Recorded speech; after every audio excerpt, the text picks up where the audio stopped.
छोटा टॉपिक जो आपको हुआ था नवाचार का था, उससे संबंधित जितनी सारी चीज़ें थी हम लोगों ने टेकल कर लिया था।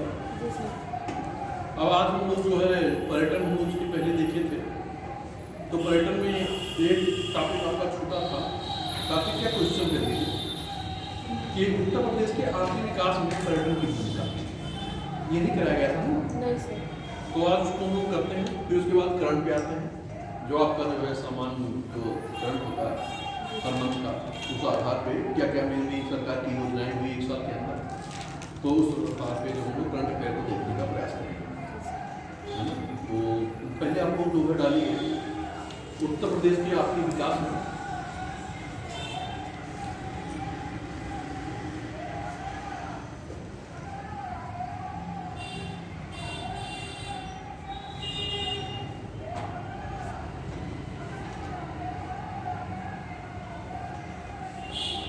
पर्यटन उद्योग की भूमिका।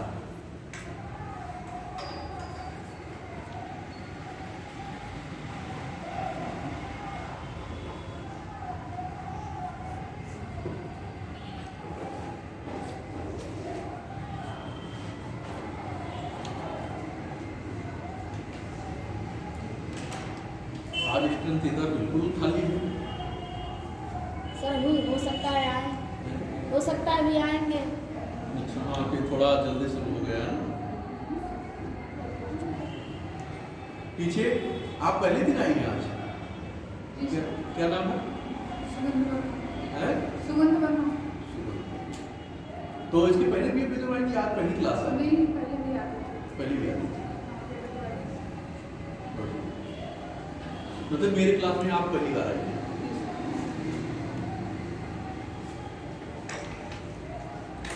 तो आज हम लोग देखेंगे कि आर्थिक विकास में जो है पर्यटन की क्या भूमिका, क्या उद्देश्य, और कहीं ना कहीं ये क्वेश्चन भी बन सकता है कि उत्तर प्रदेश से संदर्भ पर्यटन की बात कर रहे हैं तो क्वेश्चन बनना स्वाभाविक है, क्योंकि भारत के संदर्भ में होता है तो भारत से संबंधित क्वेश्चन बनता है, प्रदेश के बनने से संबंधित। लेकिन खास करके प्रदेश का पेपर है, प्रदेश का आयोग है, तो उससे संबंधित क्वेश्चन बनने की प्रायिकता ज्यादा है। तो लिखिए जी,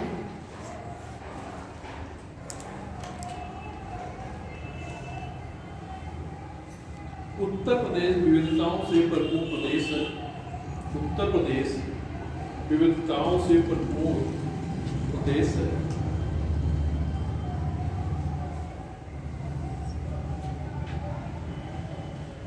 सर नोट्स पे क्लिक करना था।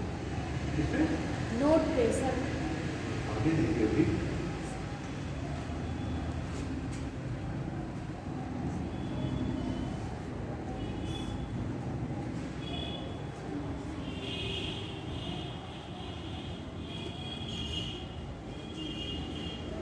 उत्तर प्रदेश विविधताओं से भरपूर प्रदेश है। इस प्रदेश की अपनी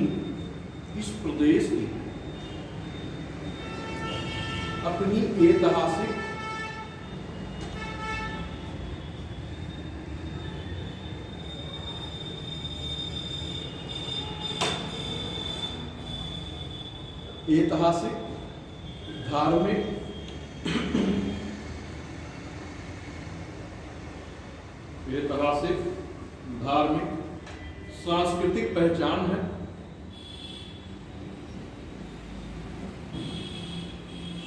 धार्मिक सांस्कृतिक पहचान है।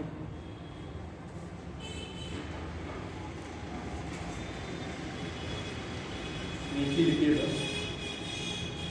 इन सभी को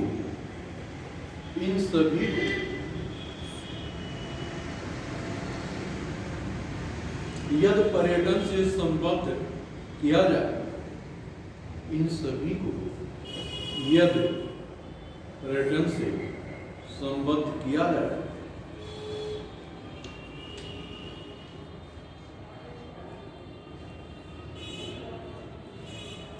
तो प्रदेश में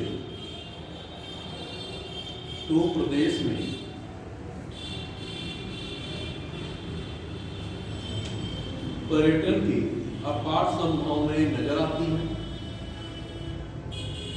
तो प्रदेश में पर्यटन की अपार संभावनाएं नजर आती हैं।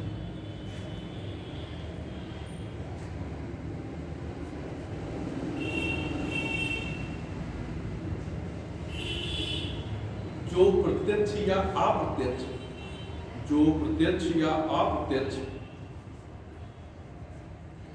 रूप से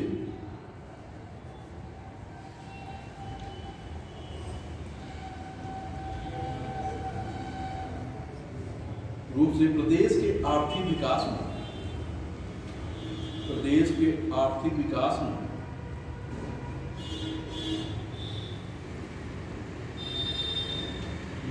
महत्वपूर्ण भूमिका निभा रही है।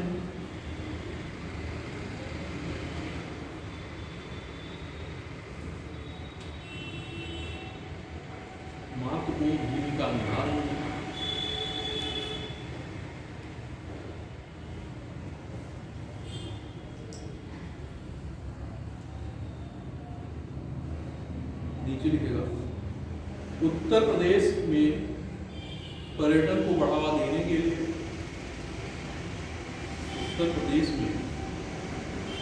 पर्यटन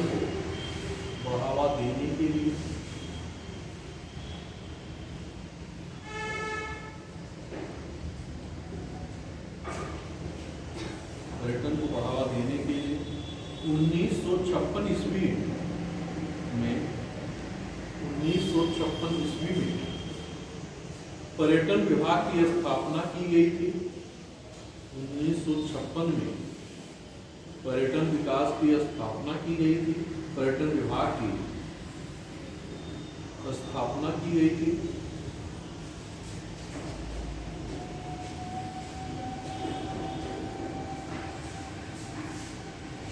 तत्पश्चात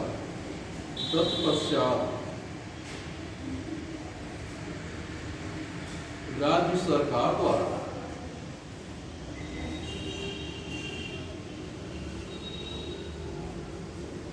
राज्य सरकार द्वारा 1989 में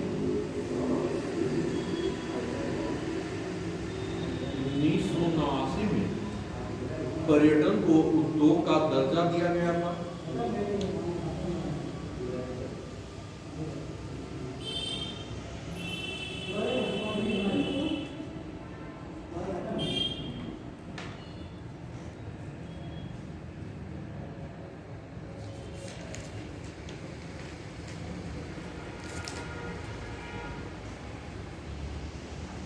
अब ये हुआ कि देखिए पहले क्या हो कि आपने पर्यटन विभाग की स्थापना की। अब ये देखना है कि उत्तर प्रदेश के विकास के संदर्भ में आर्थिक विकास में क्या योगदान है। तो पहले क्या किया गया, पर्यटन विभाग एक स्थापित कर दिया गया, फिर उसको क्या कर दिया गया, एक उद्योग का दर्जा दे दिया गया। जब विभाग होगा तो कार्य की क्षमता थोड़ी कम होगी, और जब एक औद्योगिक दृष्टिकोण से आप काम करना शुरू करेंगे तो फिर क्या होगा, संभावनाएं बढ़ जाएंगी, आय अधिक हो जाएगी, आर्थिक स्थिति क्या होगी, बेहतर है ना। जैसे अभी आप मान लीजिए कोई जो उद्योग करते हैं या दुकान खोलते हैं तो आप किस उद्देश्य से खोलते हो, आर्थिक लाभ के लिए। तो वहाँ क्या होता है, अधिक से अधिक अपने को निवेशित करते हैं, और जैसे जैसे आपकी दुकान बढ़ती है वैसे वैसे आप पूंजी लगाना शुरू करते हैं, और धीरे धीरे अपना उद्योग आप बढ़ाते चले जाते हैं। एक दिन ऐसी स्थिति आती है कि आपका एक बड़े स्तर का उद्योग स्थापित हो जाता है। पहले आप 2 लोग थे, अब 2 से 10 हो गए, 10 से 15 हो रहे, 15 से 20 हो रहे। इसका मतलब क्या हो रहा है, आर्थिक क्रियाओं का प्रसार हो रहा है, आर्थिक विकास में वृद्धि हो रही है, तभी तो लोगों की आवश्यकता में हो रही है, और हमारे उत्पादन में वृद्धि हो रही है, और उसके साथ मानव को रोजगार मिल रहा है।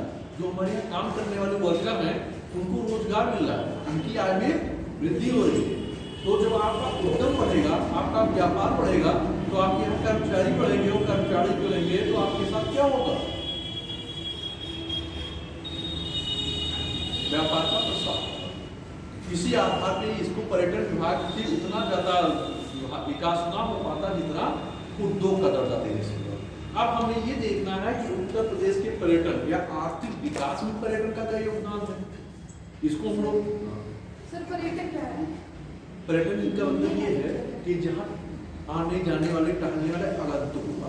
जैसे मान लीजिए कि आप अयोध्या जा रहे हैं, तो अयोध्या आप किस उद्देश्य से जा रहे हैं? पर्यटन मतलब देखने के लिए, दर्शन के लिए, ऐतिहासिक प्लेस को देखने के लिए, सांस्कृतिक प्लेस को देखने के लिए, ये सारी चीजें क्या आ जाती हैं आपके पर्यटन। जैसे आप गोरखपुर में जा रहे हैं, है ना, जो स्थल है देखने के लिए, आप मथुरा जा रहे हो, है ना, प्रयागराज ये आजकल कुंभ चल रहा है, देख ही रहे हैं, है ना। तो कहने का मतलब ये शैक्षिक टूट आप जा रहे हो, अन्य राज्यों में जा रहे हो, तो कहने का मतलब केवल ऐसा नहीं कि हम ही लोग जा रहे हैं या हम केवल एक जिले के लोग आ रहे हैं या केवल एक प्रदेश के लोग आ रहे हैं, पूरे भारत से आ रहे हैं। और ये नहीं कि केवल भारत से आ रहे हैं, विदेशों से भी आ रहे हैं, दूसरे देश से भी आ रहे हैं। तो जब दूसरे देश से लोग वहाँ आएंगे तो क्या होगा, वहाँ उनके रहने के लिए कमरे चाहिए, स्थान चाहिए, खाने के लिए वस्तुएं चाहिए, है ना। वहाँ जब आप आओगे जिस उद्देश्य से देखने के लिए, तो क्या होगा कि जब ज्यादा लोग आएंगे तो क्या होगा, रहने के लिए ज्यादा आवास की व्यवस्था चाहिए, धर्मशालाएं होंगी, होटल होंगे, दुकानें होंगी, तो फिर दुकानें, फिर उसके बाद परिवहन भी होगा। भाई जिस एक स्थान से दूसरे स्थान आप कैसे जाओगे, परिवहन भी होगा। तो कहने का मतलब कहीं ना कहीं प्रत्यक्ष या अप्रत्यक्ष रूप से क्या हो रही है, उस क्षेत्र का विकास बढ़ रहा है। जब अर्थव्यवस्था बढ़ रही है, लोगों के आने पे तो आवश्यकताएं बढ़ेगी भाई। जैसे मान लीजिए कि आप इधर खाने की 10 लोगों की व्यवस्था है, 30 लोग आ जाए, तो 30 लोगों की व्यवस्था कैसे करेंगे, संसाधन को क्या करना पड़ेगा, बढ़ाना पड़ेगा। जैसे मान लीजिए 4 किलो आटे की पूरी बनी है, आगे 50 लोग 4 किलो आटे कोई कैसे होगा, तो आपको बढ़ाना पड़ेगा ना। तो जब बढ़ाना पड़ेगा तो उसके लिए क्या होगा, क्षेत्र को बढ़ाना पड़ेगा, और जब क्षेत्र को बढ़ाना पड़ेगा तो क्या होगा, वर्कर भी अधिक रहेंगे, लोगों को रोजगार भी अधिक मिल जाएगा। तो इससे क्या होगा, आर्थिक स्थिति बेहतर। और दूसरी चीज, जब हम यहाँ से कोई चीज निर्यात करते हैं तो हमारी जीडीपी क्या होती है, बढ़ती है, ग्रोथ होता है। और वही चीज जब विदेशी आके हमारे यहाँ कर देंगे, ऐसे करेंगे, तो हमारा क्या हो गया, वो निर्यात में बढ़ जाएगा, आयात नहीं, ये क्या हो जाएगा, है ना। इकोनॉमिक में भी शायद डील किया गया होगा, क्लास तो चल रही है आजकल ना, अगर किया गया होगा तो ठीक है, नहीं किया गया तो ध्यान दीजिए। तो इन आधारों पर और कोई डाउट नहीं है, दिक्कत। सर 1956 में जो है वो उत्तर प्रदेश का पर्यटन विभाग है, पर्यटन विभाग की स्थापना की गई। फिर आगे 1989 में आपने दिया कि उसको उद्योग का दर्जा दे दिया गया, उद्योग का दर्जा देंगे तो उसका विकास थोड़ा और बेहतर तरीके से, इसीलिए उसे उत्तम इंटरप्राइजेस के रूप में स्थापित किया गया। और किसी प्रकार की कोई दिक्कत नहीं, चले आगे। अब हम लोग कुछ एक डायग्राम छोटा सा बना लेते हैं कि आर्थिक विकास में पर्यटन की भूमिका, है ना, कि हमारे पर्यटन की भूमिका किस रूप में होगी। पहले सोच के आप बताइए, हमने पर्यटन कराया किस किस आधार में इसकी भूमिका हो सकती है।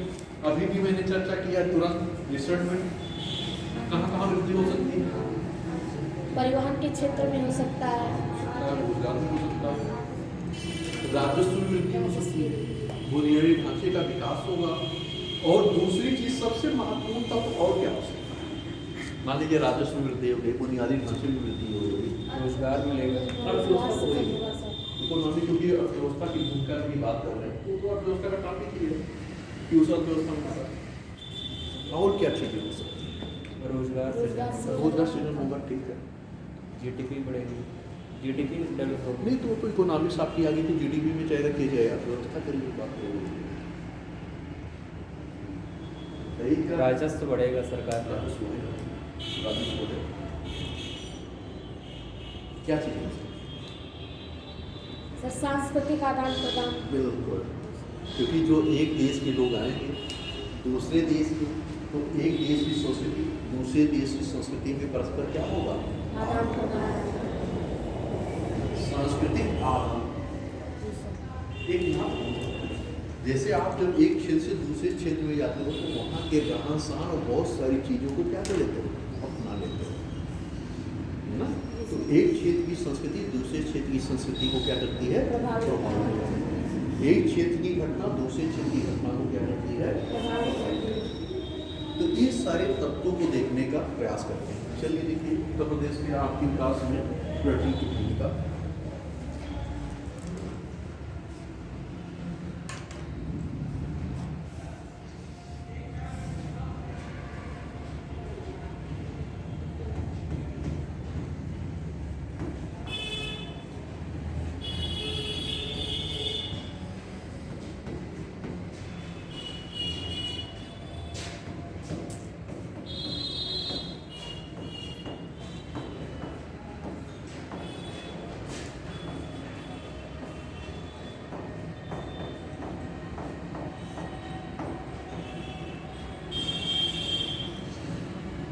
ये आपका जो है एक हो गया।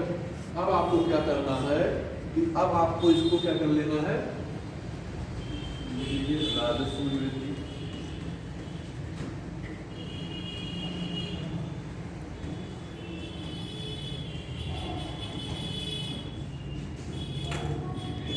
और क्या हो सकता है? सांस्कृतिक आदान प्रदान। हाँ, भारतीय या विदेशियों के बीच क्या होगा? सांस्कृतिक आदान प्रदान। आदान प्रदान।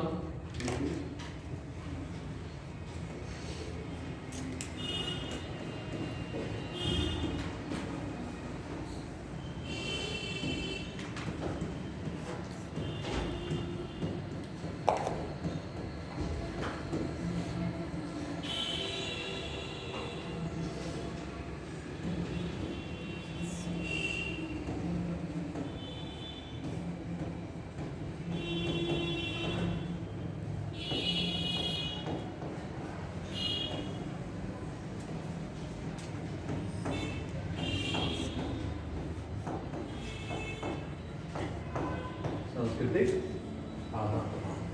और क्या हो सकता है? आधारभूत बुनियादी सुविधाओं का विकास। बुनियादी ढांचे का विकास। विकास लिख लीजिए। और कोई तत्व? और बताइए, अभी इतनी चर्चाएं की हैं, बताइए भाई, आप ही लोग बताइए। सर राजस्व वृद्धि हो गया। इतनी सारी चीजें करने तो आपको खुद बोलना चाहिए कि टीचर को बताएंगे होते हैं। इतनी सारी चर्चाएं हो जाने के बाद आपके पास तो स्वयं निकलना चाहिए कि क्या क्या चीजें हो सकती है। नए रोजगार का क्या होगा? नए रोजगार में वृद्धि या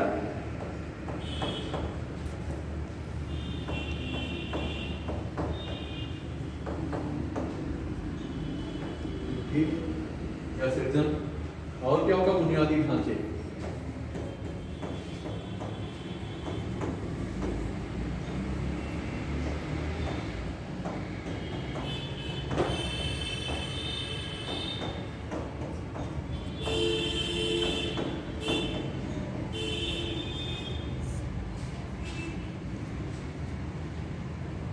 नए रोजगार का सृजन।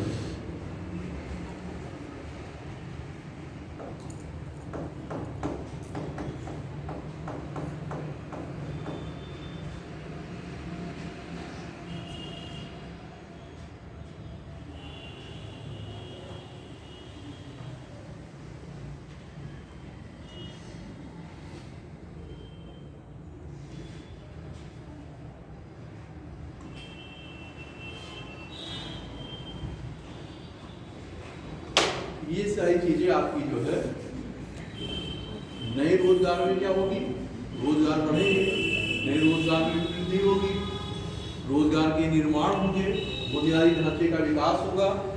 ये सारी चीजों का जो है क्या होगा कि पर्यटन में आर्थिक विकास में आपकी भूमिका का निर्वाह होगा। अब आगे लिखिए, उत्तर प्रदेश सरकार के प्रयास।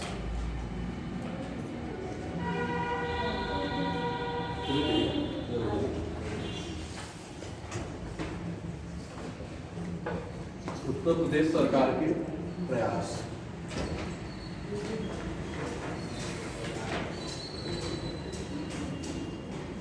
लिखिए, लिख दिया? फिर बना लिया ना? लिखिए, स्वदेश दर्शन स्कीम के तहत उत्तर प्रदेश सरकार के प्रयास। अब सरकार के द्वारा क्या प्रयास किया जाएगा? भाई सरकार भी तो अपनी कोई भूमिका निभाएगा। सरकार ऐसी स्थितियां बनाएगा कि जिससे क्या होगा कि पर्यटन के क्षेत्र में और बढ़ावा, पर्यटन क्षेत्र बढ़ावा मिले और विकास हो। और पर्यटन में अगर बढ़ावा मिलेगा तो क्या होगा? राज्य की जीडीपी में क्या होगी? वृद्धि होगी। और ये पर्यटन और अधिक पर्यटक क्या करेंगे? आएंगे हमारे प्रदेश में, है ना? लिखिए, स्वदेश दर्शन स्कीम, स्वदेश दर्शन स्कीम के तहत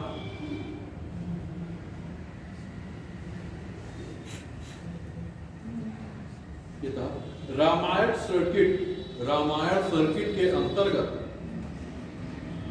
रामायण सर्किट के अंतर्गत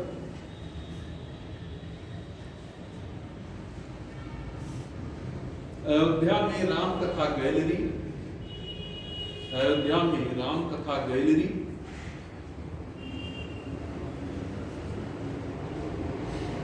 का लगा लगा के लिखिएगा। Ram Katha gallery, Guptar Ghat, Ram Katha gallery, Guptar Ghat, Guptar Ghat, Shringverpur, Shringverpur, bracket में प्रयागराज, मतलब प्रयागराज है, प्रयागराज ब्रैकेट में tourist facilitation, facilitation, tourist facilitation,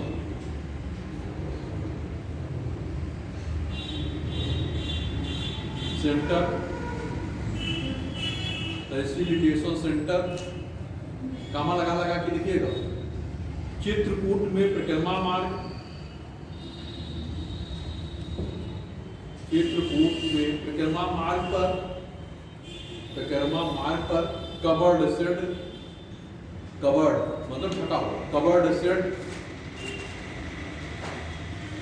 आदि के विकास, कवर्ड शेड, जैसे टीन शेड होता है कवर्ड है, ऐसे मतलब कि जो परिक्रमा मार्ग उसको क्या किया गया, ऊपर से ढका गया, कवर्ड शेड किया गया, है ना। ये कवर्ड शेड आदि के विकास के लिए, आदि के विकास के लिए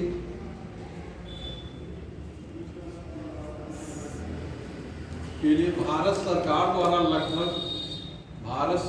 द्वारा लगभग 200 करोड़ की सहायता प्रदान की गई, 200 करोड़ रुपए की सहायता प्रदान की गई है।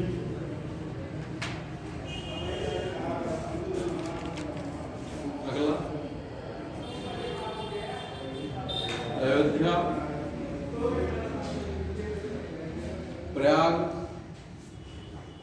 मथुरा, वृंदावन, अयोध्या, प्रयाग, मथुरा, वृंदावन, कुशीनगर, कुशीनगर, वाराणसी और विंध्याचल में, और विंध्याचल में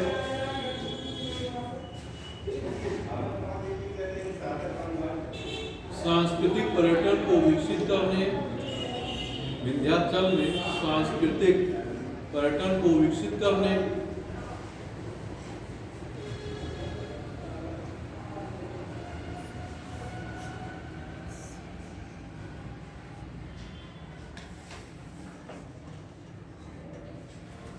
विकसित करने हेतु योजनाओं का क्रियान्वयन, योजनाओं का क्रियान्वयन,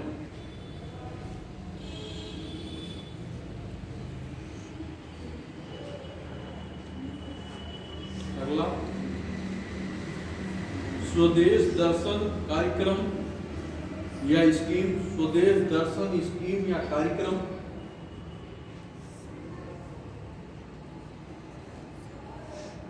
स्वदेश दर्शन स्कीम के बौद्ध सर्किट के अंतर्गत,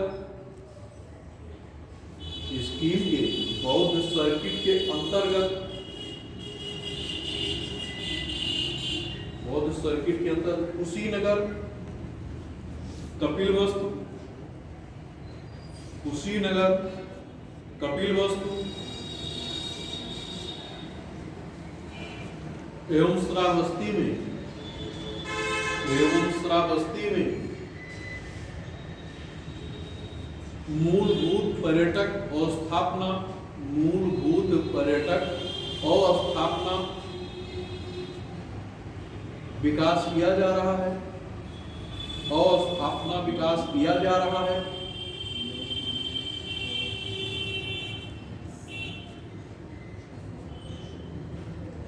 फिर अगले स्टेप पे लिखेगा, विश्व बैंक एवं भारत सरकार, विश्व बैंक एवं भारत सरकार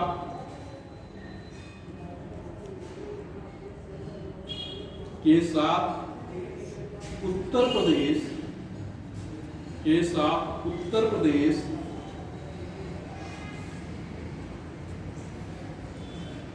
प्रो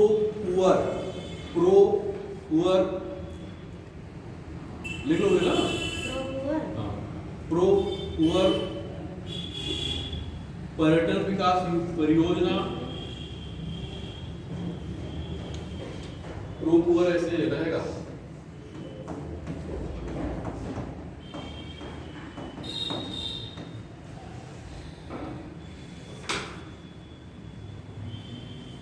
पर्यटन विकास योजना के लिए 371.43 करोड़ रुपए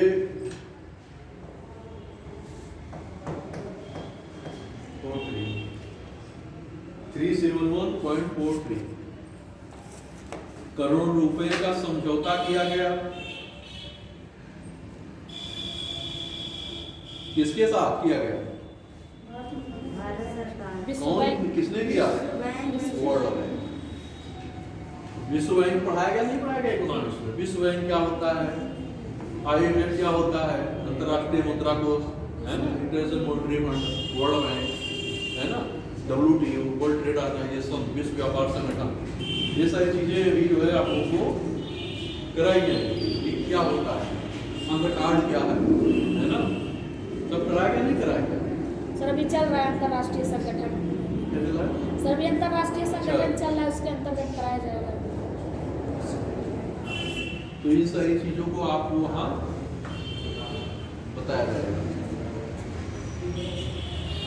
अगला स्टेप लिखिएगा, सांस्कृतिक पर्यटन को बढ़ावा देने हेतु, सांस्कृतिक पर्यटन को बढ़ावा देने हेतु अयोध्या में दीपोत्सव महोत्सव का आयोजन हो रहा है ना? अयोध्या में दीपोत्सव कि नहीं हो रहा है?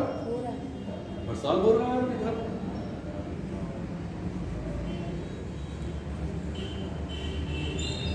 अगला, one stop travel solution, one stop travel यानी यात्रा, ट्रेवल सॉल्यूशन पोर्टल, समस्या का परिवहन की समस्या का समाधान कैसे, तो उसके लिए क्या किया गया? पोर्टल लॉन्च किया गया है ना। One stop travel solution portal की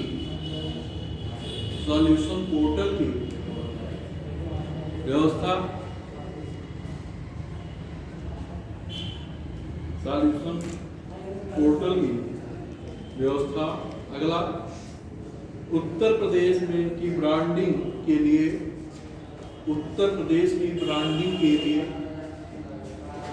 आप देखते होंगे कि टेलीविजन पे या जो है इंटरनेट पे भी क्या हो रहा है, बहुत सारे ब्रांड क्या कर रहे हैं, इन्वेस्टर क्या कर रहे हैं, प्रचार कर रहे हैं है ना। तो ब्रांडिंग का मतलब क्या है कि इसको भी एक ब्रांड के रूप में क्या करना है, प्रस्तुत करना है, इसलिए कि जिससे पर्यटक हमारे प्रदेश में पर्यटक क्या हो, आकर्षित हो।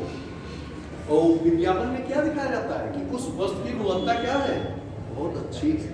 और जब अच्छी होगी, जब आपके मन मस्तिष्क में बढ़ेगा कि नहीं उसकी क्वालिटी है, और वो हमारे लिए क्या है, हितकर है, चाहे वो या ना हो तो बात की बात है, खाने में पता चलेगा कि कितना लाभप्रद है, कितना हानिप्रद है।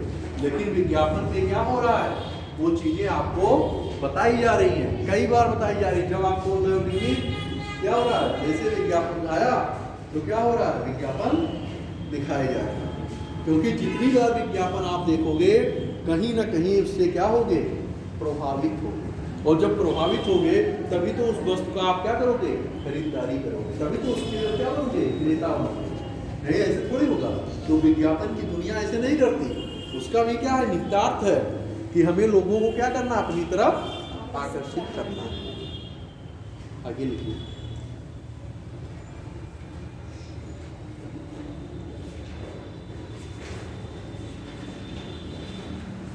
ब्रांडिंग के लिए, उत्तर प्रदेश की ब्रांडिंग के लिए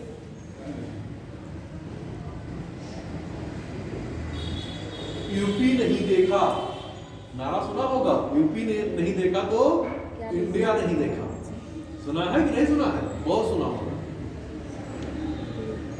यूपी नहीं देखा तो इंडिया नहीं देखा, इन्वर्टेड कामा में कर लीजिएगा, सिंगल इन्वर्टेड कामा में कर लीजिएगा या डबल इन्वर्टेड में कर लीजिए, है ना।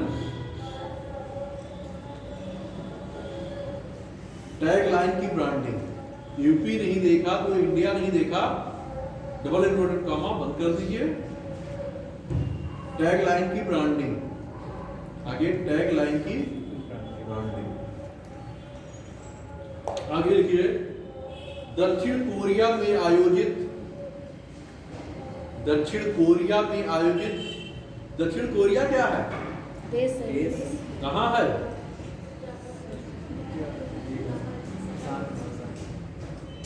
चाइना के बगल में, एशिया में है या यूरोप में या अफ्रीका में या अमेरिका में? एशिया में, एशिया में।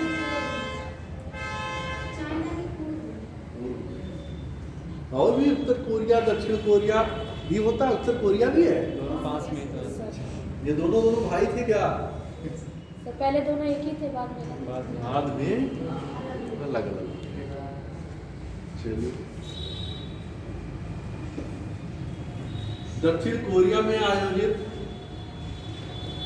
अयोध्या दीपोत्सव, अयोध्या दीपोत्सव में सांस्कृतिक दल का प्रतिभाग, दीपोत्सव में सांस्कृतिक दल का प्रतिभाग। अब इस सेंटेंस को पढ़ने से आप लोग क्या समझ रहे हैं, क्या समझ रहे हैं भाई? लिखा तो है और लिखने के समझने में भी तो कुछ कि इसके लिखने का मतलब क्या है। वहाँ भी दीपोत्सव मनाया गया। कहाँ पे? दक्षिण कोरिया। तो सांस्कृतिक दल कहाँ कर जाएगा?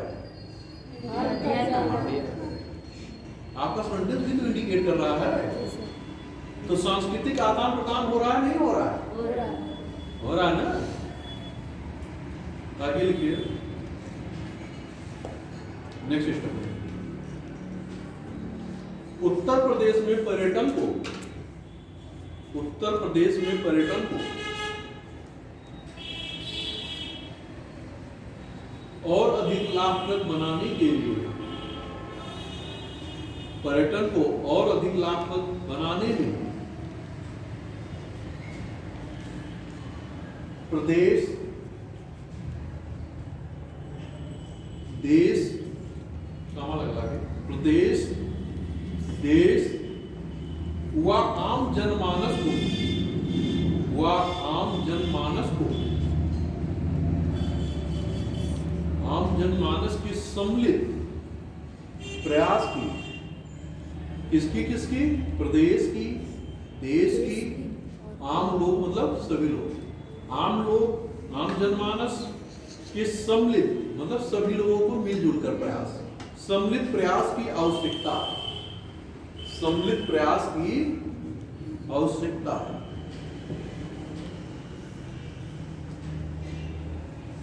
साथ ही नीतियों एवं विकास योजनाओं, नीतियों एवं विकास योजनाओं,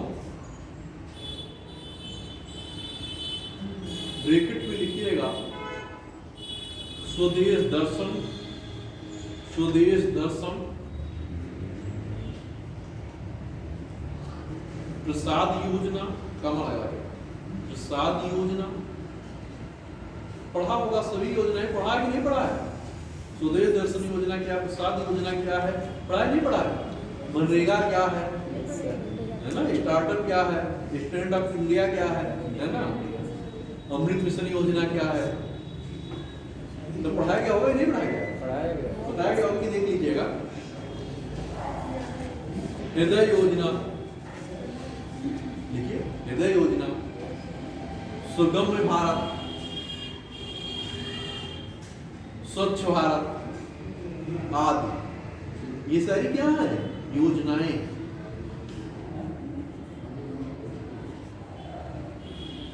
ब्रैकेट बंद कर लीजिए। कि कुशल क्रियान्वयन द्वारा, के कुशल क्रियान्वयन द्वारा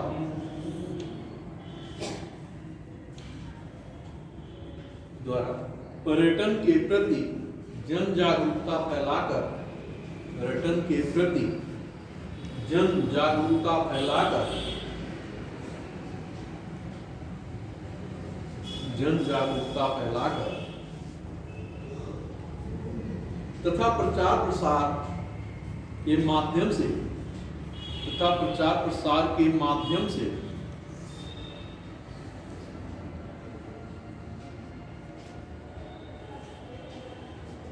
पर्यटन को प्रदेश के आर्थिक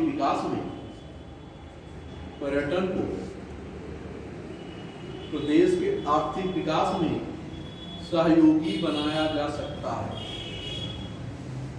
पर्यटन को प्रदेश के आर्थिक विकास में सहयोगी बनाया जा सकता है। ये आपके पर्यटन से संबंधित जो है विकास, उत्तर प्रदेश का आर्थिक विकास में पर्यटन की भूमिका।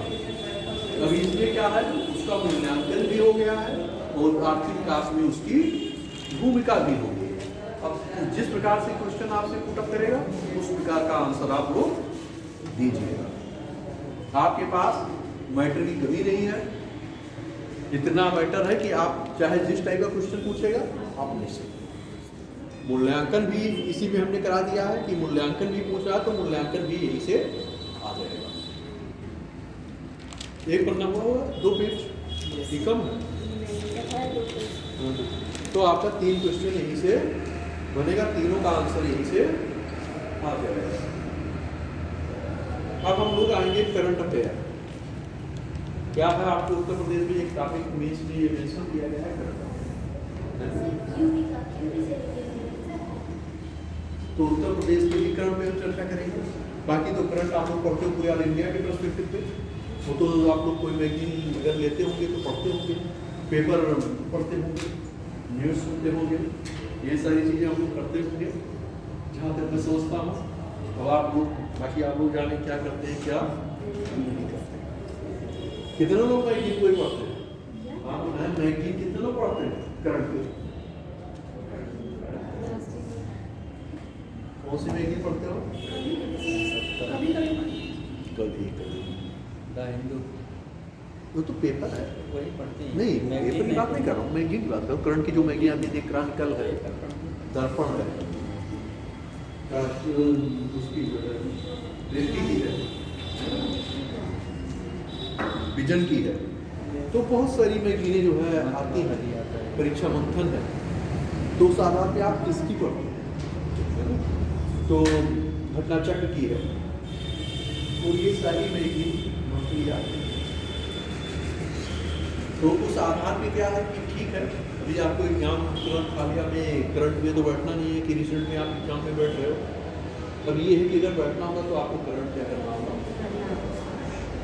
और जो आपके क्वेश्चन जो बनते हैं खासकर इकोनॉमिक्स पे, उसमें क्या होता है कि बेसिकली जो है आपका होता है करंट पे ज़्यादा फोकस करके ही क्वेश्चन आपसे पूछता है।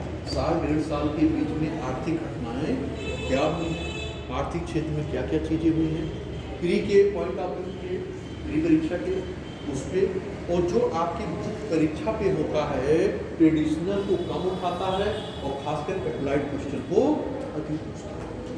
अगर आप पेपर का एनालिसिस करेंगे तब आपको ये चीज़ पता चलेगा कि क्वेश्चन किस प्रकार के पूछे जा रहे हैं प्रारंभिक परीक्षा में और मुख्य परीक्षा में।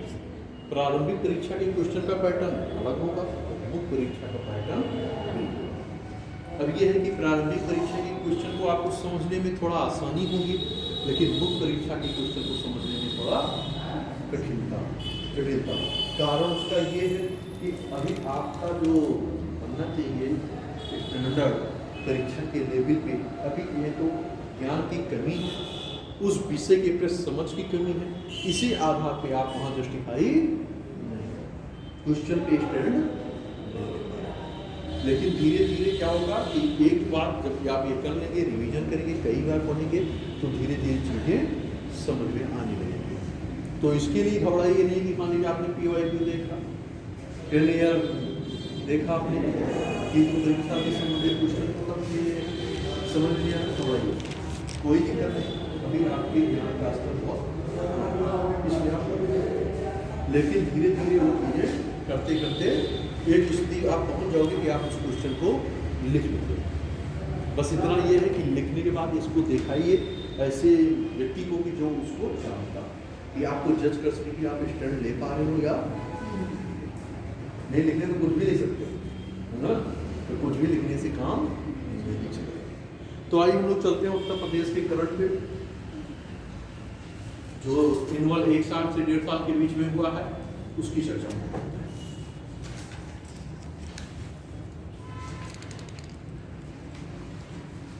आपके उत्तर प्रदेश का बजट जो है, देश का बजट भी आने वाला है, Yes, sir. और प्रदेश का बजट भी जो है क्या होगा। पहले फरवरी के लास्ट में बजट आपका होता था, और अब क्या होगा, पहले 2 फरवरी है ना। तो ये चीजें जो है, तो बजट से संबंधित मतलब बजट मतलब एक वित्तीय वर्ष का एक वर्ष का, एक वित्तीय वर्ष का आय और व्यय का पढ़ाया गया है। बजट नहीं पढ़ाया गया है? तो बजट के क्या क्या कारक होते हैं, फैक्टर क्या होते हैं, क्या क्या चीजें। ये तो एक सामान्य सी परिभाषा हो गई, एक दूसरी परिभाषा कि एक वित्तीय वर्ष के आय व्यय का लेखा जोखा। लेकिन इसको अगर आप अर्थव्यवस्था के दृष्टिकोण को ध्यान में रख करके और एक गंभीरता से और गहराई से देखेंगे तो इसका एक व्यापक अर्थ होता है। जैसे राजस्व घाटा, प्रारंभिक घाटा, अनुमानित घाटा, राजकोषीय नीति, इसे आप बोलते हैं। तो इन सारी चीजों का क्या होता है, योजनागत व्यय, गैर योजनागत व्यय, सब्सिडी, सरचार्ज, ये सारी चीजें जो हैं, क्या जो है योजनागत व्यय है, क्या गैर योजनागत व्यय है, क्या विकासात्मक व्यय है, क्या गैर विकासात्मक व्यय है, क्या अधिकार है, ये सारी चीजें आपके यहाँ से डिसाइड होती है ना। तो चलिए इस पे उपकरण पे देखिए। तो प्रदेश का करंट मतलब समसामयिक, है ना, समसामयिक घटनाएं क्या क्या हुई, उन चीजों को हम लोग देखने का प्रयास करेंगे। लिखिए, उत्तर प्रदेश डिजिटल मीडिया नीति, उत्तर प्रदेश डिजिटल मीडिया नीति 2024।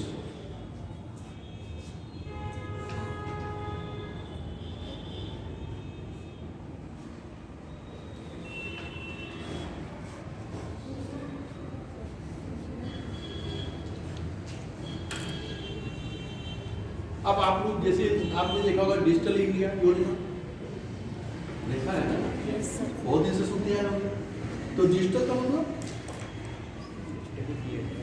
डाटा ऑनलाइन अपलोड होगा, इसका मतलब कागजी कार्रवाई कम होगी। नहीं, डिजिटल मतलब ये तो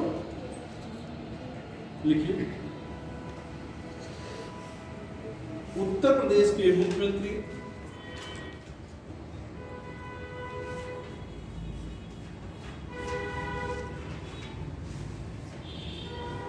कौन है? योगी आदित्यनाथ जी। नहीं भाई, यहाँ देखिए कोई चीज आप उस प्रसंग में सही ढंग से उस चीजों को प्रयोग में लाएंगे, है ना। देखिए, उत्तर प्रदेश के मुख्यमंत्री योगी आदित्यनाथ की अध्यक्षता में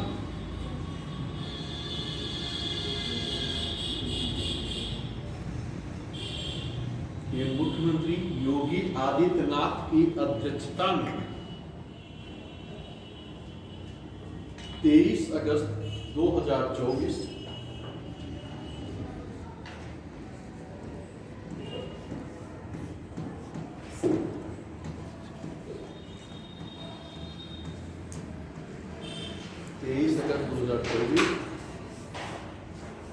को हुई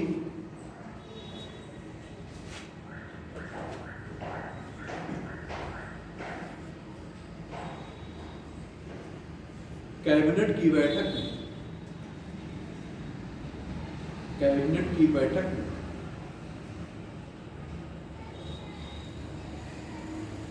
उत्तर प्रदेश डिजिटल मीडिया नीति 2024 को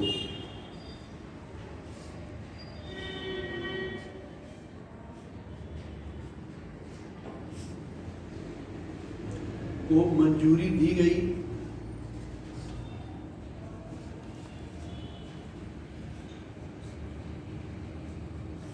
अभी योजना शुरू की गई तो इसका क्या हुआ, कैबिनेट में बैठक और कैबिनेट के द्वारा क्या किया गया, मंजूरी दी गई।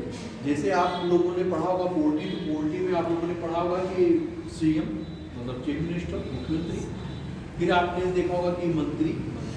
तो मंत्री कितने प्रकार के, टाइप ऑफ मिनिस्टर, कि मतलब मंत्री कितने प्रकार के होते हैं, 3 प्रकार, केंद्रीय मंत्री, राज्य मंत्री और स्वतंत्र नहीं, प्रभार। यहाँ केंद्रीय कहाँ गया भाई, प्रदेश की बात है, प्रदेश के संदर्भ की बात कर रहे हैं तो प्रदेश में लेके चलिए। वो तो सेंट्रल की बात आप करोगे तो केंद्रीय मंत्री आप लोग सेंट्रल मिनिस्टर की बात करोगे, लेकिन अगर स्टेट की बात कर रहे हैं तो स्टेट के संदर्भ में देखने का प्रयास करें। मंत्री होता है, मुख्यमंत्री होता है, स्वतंत्र प्रभार होता है। देखिए मंत्री जो है मुख्यतः आप कहेंगे कैबिनेट मंत्री, राज्य मंत्री, स्वतंत्र प्रभार मंत्री और उप मंत्री। लेकिन कुल मिलाकर उनका 3 कर सकते हैं, आप बढ़ सकते हैं। एक उप मंत्री जो होता है वो केवल दर्जा का होता है ना, तो जो क्या होता है मेन जो निर्णय होते हैं या कोई चीज़ होती है तो किस मुख्यमंत्री किसके साथ बैठ करके जो है किसी योजना को जो है क्रियान्वित करेगा, किसके साथ, तो राज्य जब कैबिनेट के तहत ही महत्वपूर्ण निर्णय या नीतिगत निर्णय लिए जा रहे हैं तो क्या जरूरत थी कि राज्य मंत्री की जो है राज्य सहायता करने की, क्या जरूरत थी स्वतंत्र प्रभार के मंत्री को बनाया गया। बात ये उठती है ना, कोई आवश्यकता होगी तभी बनाए जा रहे हैं, नहीं बनाने की क्या जरूरत है भाई। इससे अगर मान लीजिए वो मंत्री बन रहे हैं तो क्या होगा, राजस्व में कमी आएगी क्योंकि उनके ऊपर खर्चे होंगे ना, उनकी सुख सुविधाएं, व्यवस्थाएं, गाड़ी, तो वो सारी चीज़ें क्या होगा, राजस्व पे अधिकार बढ़ेगा। तो अगर कैबिनेट के द्वारा ही सारी चीज़ें हो जाती हैं तो फिर हमें राज्य मंत्री, स्वतंत्र प्रभार मंत्री, उपमंत्री बनाने की क्या जरूरत है भाई। उससे क्या होगा, संसाधन बचेगा और उस संसाधन का पैसा कहाँ लगाया जाएगा, विकास में लगाया जाएगा, जिससे क्या होगा, सुविधाएं भी मिलेगी। तो कोई ना कोई जरूरत रही होगी तभी जो है ऐसा किया गया। पोल्ट्री हम लोग पढ़ते आए हैं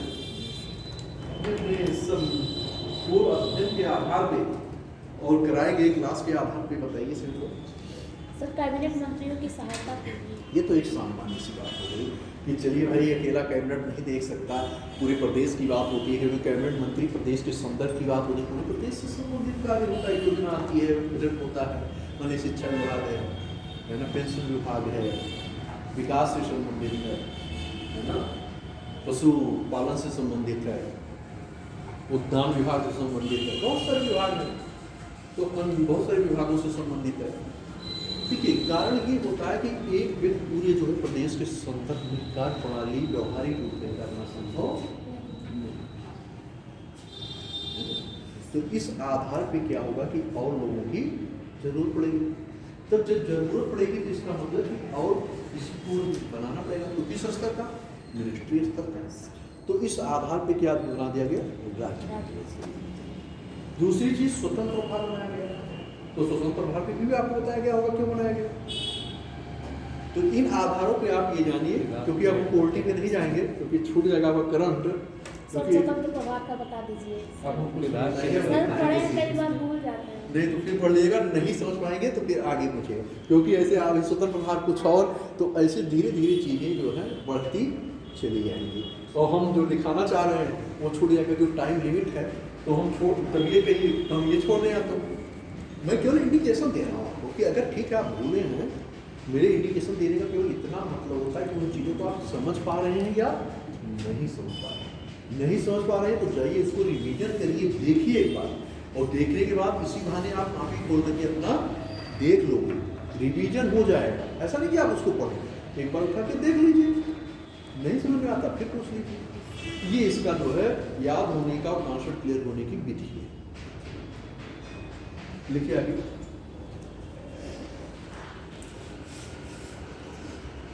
डिजिटल मीडिया नीति 2024 को मंजूरी दी गई। आगे लिखिए, इस नीति में जहां सोशल मीडिया पर काम करने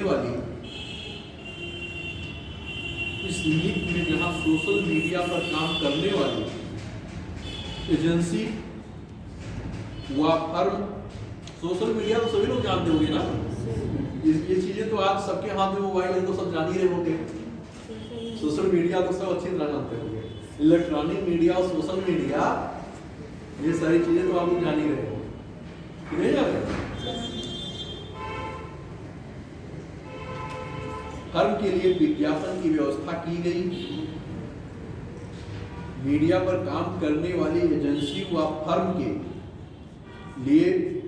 के लिए विज्ञापन की व्यवस्था की गई।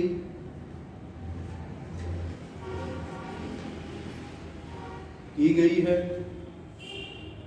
कहाँ लगा के, वही अभद्र कहाँ लगा के आपत्तिजनक। आप देखते हो कि सोशल मीडिया पे बहुत सारे क्या होते हैं, अभद्रजनक भाषा का प्रयोग होता है, आपत्तिजनक पोस्ट पढ़ते हैं, है ना, या राष्ट्र विरोधी पोस्ट डालने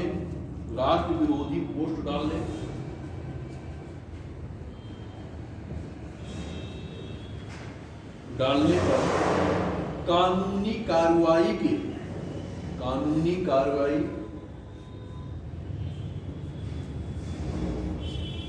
प्रावधान भी किए गए हैं। कानूनी कार्रवाई के प्रावधान भी किए गए हैं। इसका मतलब क्या समझे कि अगर आप अभद्र भाषा का प्रयोग करते हैं, अभद्र चीजें अपने जो है सोशल मीडिया पे आप जो है अपने अकाउंट पे डालते हैं, आपत्तिजनक पोस्ट डालते हैं जो अमर्यादित है, किसी भी दृष्टिकोण से उचित नहीं है, तो उन आधार पे अगर आप करते हैं तो आपके खिलाफ क्या की जाएगी, दंडात्मक कार्रवाई की जाएगी। उसके लिए क्या है, कानून बनाए गए हैं कि अगर इन चीजों पे तो इस धारा के साथ आपके ऊपर क्या की जाएगी, कार्रवाई की जाएगी, दंडित किया जाएगा आपको, है ना। आगे देखिए, प्रदेश सरकार की जन कल्याणकारी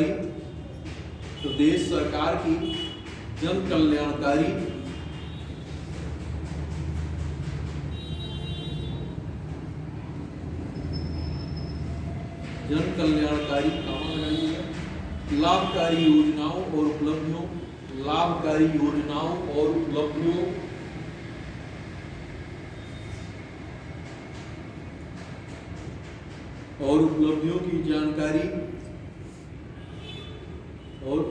की जानकारी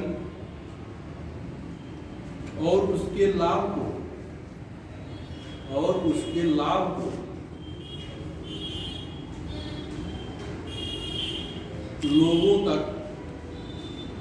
लोगों तक डिजिटल व सोशल मीडिया के माध्यम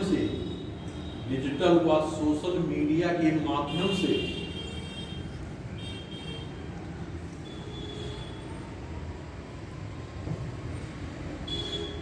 या सोशल मीडिया के माध्यम से पहुंचाने के लिए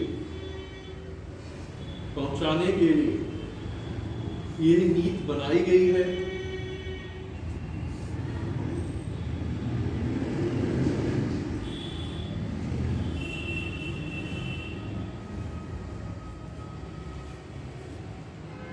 अब देखिए, एक तरफ आप ये भी देख रहे हैं कि बहुत सारे आपत्तिजनक पोस्ट भी डाले जा रहे हैं, बहुत अभद्र चीजों का भी प्रयोग किया जा रहा है, लेकिन आप एक तरफ ये भी देख रहे हैं कि बहुत सारे जन उपयोगी, जन कल्याणकारी, आपको जो है इन चीजों से अवेयर रहना है, इन सारी चीजों की भी सूचना आपको यहाँ से दी जाती है। बहुत सारी लाभकारी योजनाएं, बहुत सारी चीजें, आप बैठे हैं अपने घर पे, यहाँ से बैठे बैठे क्या कर रहे हैं, देख ले रहे हैं, उन चीजों की सूचनाएं आपको मिल जा रही हैं। ये भी ऐसी भी घटनाएं आती हैं कि जो है ऐसी भी चीजें आपको बताई जाती हैं कि जिससे क्या हो, आप अवेयर रहें, ऐसी चीजों का आप शिकार ना हो, उससे भी आपको बताया जाता है कि ऐसी घटनाएं या ऐसी चीजें आपके साथ भी घटित हो सकती है सोशल मीडिया पे, इलेक्ट्रॉनिक मीडिया पे। तो उन सारी चीजों में आपको भी क्या किया जाता है, अवेयर किया जाता है, बताया जाता है। तो किसी भी चीज का देखिए लाभकारी और हानिकारक दोनों। अब ये है कि आप उसका प्रयोग किस प्रकार से करते हैं, वो डिपेंड करता है प्रयोग करने वाले के ऊपर। अब इसका मतलब ये नहीं कि जैसे मान लीजिए कि बहुत सारी चीजें ऐसी पड़ती हैं तो ये कह दिया जाए कि उन चीज़ों को बंद कर दिया जाए या ऐसी योजनाओं का समापन कर दिया जाए। लेकिन नहीं, समापन करने से उस चीज़ का समाप्त नहीं होगा, उसमें सुधार किया जाए। उसमें क्या किया जाए? सुधार किया जाए। और उस आधार पे क्या किया जाए? ऐसे कानून या ऐसे प्रावधान किए जाएं कि जिससे लोगों को करने की हिम्मत ना पड़े या लोग दुस्साहस ना करें।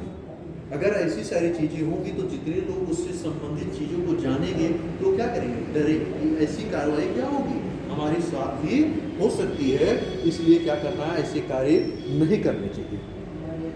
आगे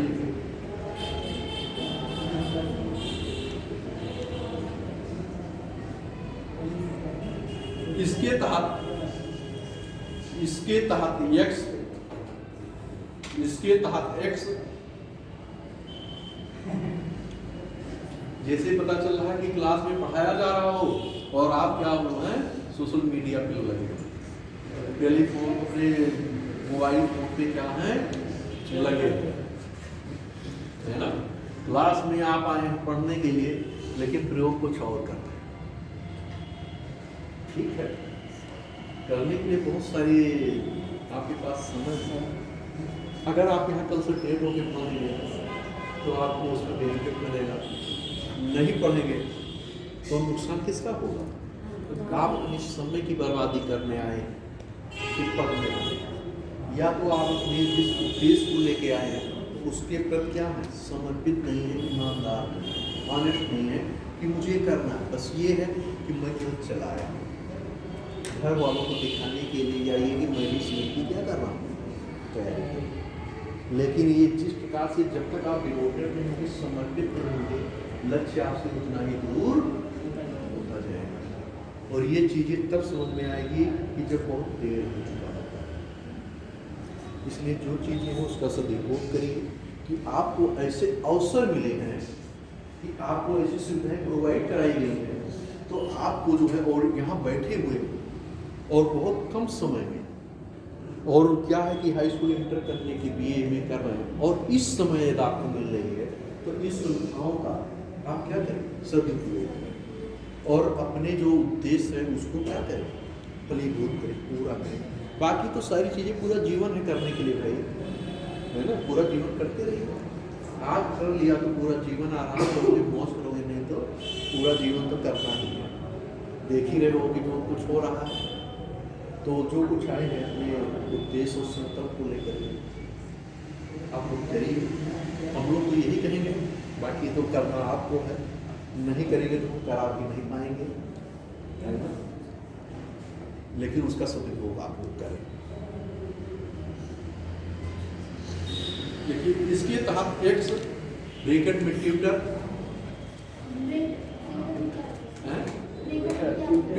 ट्यूटर जान रहे हैं ना, कि ट्वीट करना, ट्विटर जान नहीं करना, ट्विटर ब्रैकेट बंद, फेसबुक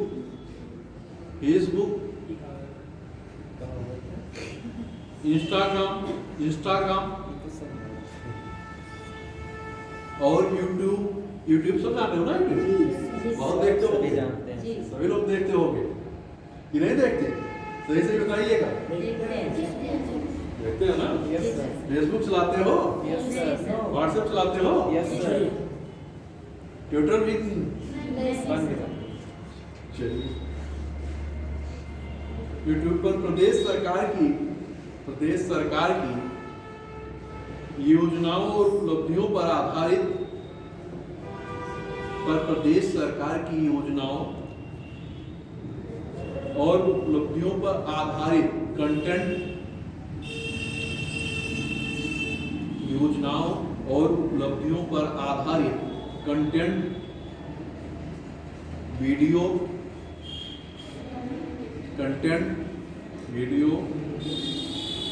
ट्वीट, जो किसी को ट्वीट कर रहे हो ना, कोई चीज भेजना होगा, कोई संदेश भेजना होगा, आप ट्वीट करते हो ना, तो ट्वीट, पोस्ट और रील को प्रदर्शित किए जाने के लिए, और वो रील भी देखते होंगे, बनाते होंगे, क्यों, कितने लोग बनाते हैं, कोई बनाता है रील? इसमें सब बनाते हैं, सब बनाते हैं। चलिए ठीक है, बनाते रहो तो, नहीं बनाते हो तो जो है वही ये तो है कि हम इसका आपसे जो है, चलिए अच्छी बात है। सर बुराई क्या है? मैं बुराई की बात ही नहीं किया, मैं बुराई की बात नहीं कर रहा, क्योंकि हम लोग टॉपिक को डील कर रहे हैं, मैं उसी को कह रहा हूँ, मैं उसकी चर्चा कर रहा हूँ। इसीलिए मैंने पहले भी कहा कि देखिए हर चीज के दो पहलू, पॉजिटिव और नेगेटिव। अब जैसा आप यूज कर रहे हैं वो आपके ऊपर डिपेंड है। मैं तो ये मेरा टॉपिक है, मेरा वही डिजिटल मीडिया को करा रहे हैं, तो जो करा रहे हैं तो उसमें मुझे चर्चा करना ही है। तो इसको आप नेगेटिव व्यू में मत लीजिए, और या अपने या किसी पर विशेष में मत लीजिए। ये आम कॉमन पीपल पे बात हो रही है, पूरे देश और पूरे प्रदेश के संदर्भ में किसी एक व्यक्ति के प्रश्न को ध्यान देने नहीं किया जा रहा है कि आप अपने ऊपर ले लें कि आप कर रहे हैं तो आप, ऐसा नहीं, सामान्य प्रतिष्ठ की चीज की बात करके आप लोग करिए। अब किसी को ठीक है आप कर रहे हैं जो भी करिए, ये नहीं कह रहे कि आप ही कर रहे हैं या कोई कर रहा है, लेकिन एक जनरल वे में आप देखिए पूरे होनेस्टी अप्रोच में जो क्वेश्चन पूछा जाएगा, आपसे प्रश्न पूछा जाएगा तो एक व्यक्ति विशेष के संदर्भ में नहीं पूछा जाएगा, वो पूरे प्रदेश के संदर्भ में, पूरे देश के संदर्भ में, इस संदर्भ में क्वेश्चन पूछा जाएगा। ऐसा नहीं पूछा जाएगा कि आप चलाते हैं तो आप बताइए, ऐसा नहीं पूछेगा, ऐसा कोई आयोग नहीं पूछेगा या कहीं नहीं पूछा जाएगा, किसी एग्जाम में नहीं पूछा जाएगा। पूछा जाएगा तो होनेस्टिक अप्रोच में पूछा जाएगा, पूरे परिदृश्य में पूछा जाएगा, लेकिन नहीं उसे हमें जानने जरूरी, हमें जानना बहुत जरूरी है, उसकी पॉजिटिव नेगेटिव और क्या क्या चीजें हो सकती हैं, उसमें क्या क्या चीजें सम्मिलित की जाती हैं, तो इसलिए हमें ध्यान देना है। लिखिए कहाँ तक लिखा? रील को प्रदर्शित किए जाने के लिए, रील को प्रदर्शित किए जाने के लिए इनसे संबंधित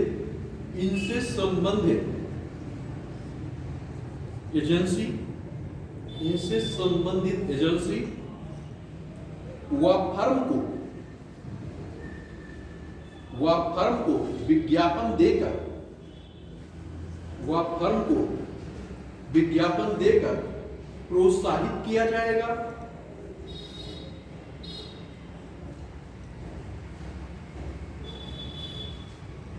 इससे बड़ी संख्या में रोजगार का सृजन होगा।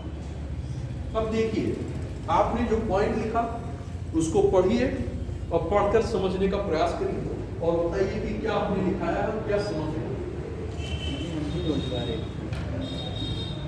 उसको अंतिम पॉइंट अभी जो आपने लिखा है रिसेंट में, उसको पढ़िए और समझने का प्रयास करिए और उससे आपको क्या संदेश मिलता है, आप क्या समझते हैं।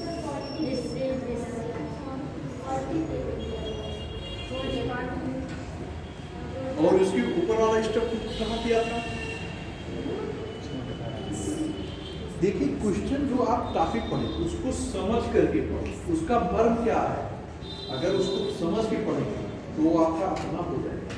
नहीं ऐसे सुन रहे हैं, मैं क्लास में बता रहा हूँ, ऐसे कान से सुनेंगे, ऐसे कान से निकल जाएगा और जब परीक्षा हाल में बैठोगे क्वेश्चन पुटअप कर लेगा तब क्या होगा, कलम नहीं चलेगा, तब क्या हो जाएगा, कलम वही बंद रहेगा। तो ऐसी स्थिति को समझने का प्रयास करें, महसूस करने का प्रयास करें कि क्या है। अब देखिए बहुत सारी चीज़ें क्या की गई कि बहुत सारे गलत प्रयोग हो रहे हैं, बहुत सारे निगेटिव, बहुत सारी समाज में अराजकता फैला रहे हैं, उससे बहुत लोगों का ब्रेन वॉश भी किया जा रहा है ना, बहुत सारे गलत काम चीज़ों को अंजाम भी लोग दे रहे हैं। लेकिन उसी के साथ ये भी आप देखिए कि उससे कितनी चीज़ों से हम लाभान्वित हो रहे हैं। आप ये भी देखिए कि उससे मुझे कितनी सुविधाएं मिल रही हैं।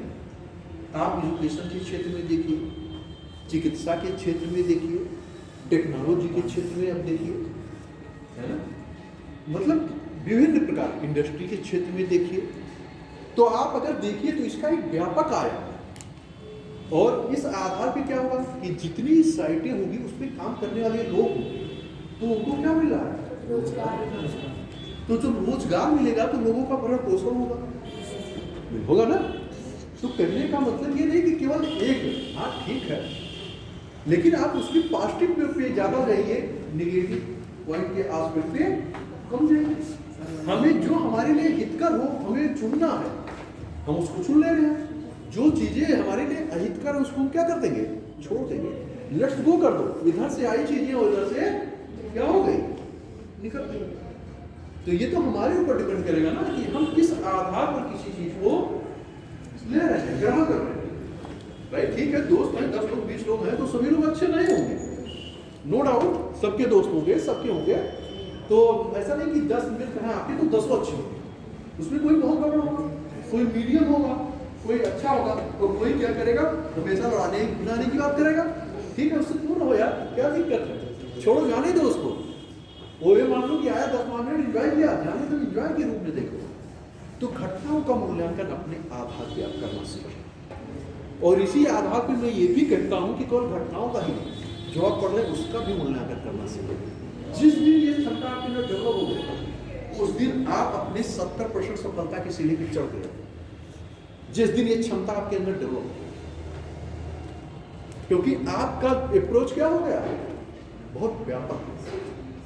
और आप जब उसका मूल्यांकन करोगे या लिखोगे तो आपको अन्य से क्या कर देगा, डिफर कर देगा, अलग कर देगा। तो आपको नंबर भी क्या होगा लोगों से, तो आपकी सिलेक्शन क्या हो जाएगा, प्रायिकता बढ़ गई। इन चीजों के लेके चलिए, व्यापक दृष्टिकोण में देखने का प्रयास करिए, पॉजिटिव व्यू में आप देखिए चीजों को। आगे लिखिए, इस नीति के तहत सूचीबद्ध होने, इस नीति के तहत सूचीबद्ध होने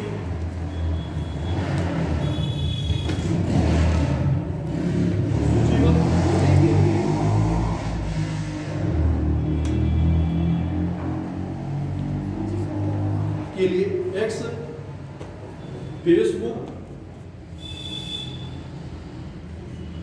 इंस्टाग्राम और यूट्यूब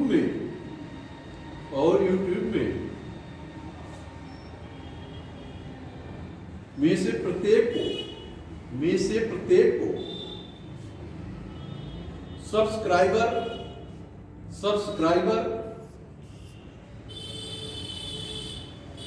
व फॉलोअर्स, कितने फॉलोअर है ना, फॉलोअर्स के आधार पर, सब्सक्राइबर और फॉलोअर्स के आधार पर 4 श्रेणियों में बांटा गया है। आप देखते होंगे न्यूज में भी और उसमें भी कि इसके इतने जो है फॉलोअर्स, इसके इतने सब्सक्राइबर है ना। जैसे आप देखते हो फेसबुक पे बहुत ज़्यादा है या यूट्यूब पे बहुत ज़्यादा, तो ऐसा चीजें आप लोग देखते होंगे कि इसके इतने फॉलोअर, इसके इतने सब्सक्राइबर है ना। सोशल मीडिया में सबसे ज़्यादा रोजगार है रोजगार की संभावना बढ़ रही है। नहीं, किस मीडिया में सबसे ज़्यादा है? देखिए क्या कुछ आप भी कर रहे हैं क्या? वो बता रहा है, ये फेसबुक ही चलाता है ना, तो वही बता रहा है अपना। चलिए, जो चलाते हो, जो करते हो, उसको आप लोग देख लीजिए, है ना। फर्जी अकाउंट बनाया और बाकी इतना आप जानिए, केवल इतना आपको जानना है ना। क्योंकि आपसे केवल इतना ये जान लीजिए किन किन साइटों पे क्या क्या चीजें हो रही हैं और उसका कितना किस क्षेत्र में क्या योगदान है और कितना रोजगार भी इसकी भूमिका। बस आपको इतना जानना है, बाकी ये नहीं जानना है आपसे कि क्या हमें कितना प्रतिशत किसको दिखाना है। आपके मुख्य परीक्षा की पॉइंट ऑफ व्यू में कभी नहीं पूछता, और ना आपको लिखने की आप गलती करिएगा। बस आप ये लिखिएगा क्योंकि आपको क्वेश्चन लिखना है, क्या लिखना है, पॉइंट नहीं देना है। आपको लिखना है 200 शब्द, 125 शब्द, इन शब्दों की क्राइटेरिया में चलना है। तो आप मेन चीज़ों को अपने लिखिए, और बाकी मुझे क्या करना है, किसमें कितने, ये नहीं पूछ रहा है कि आपसे आंकड़े और प्रतिशत पूछ है ना। बाकी आप लोगों के पास बहुत सारी सूचनाएं हैं, आप नेट पे सर्च करके भी खुद भी जान लीजिए, है ना।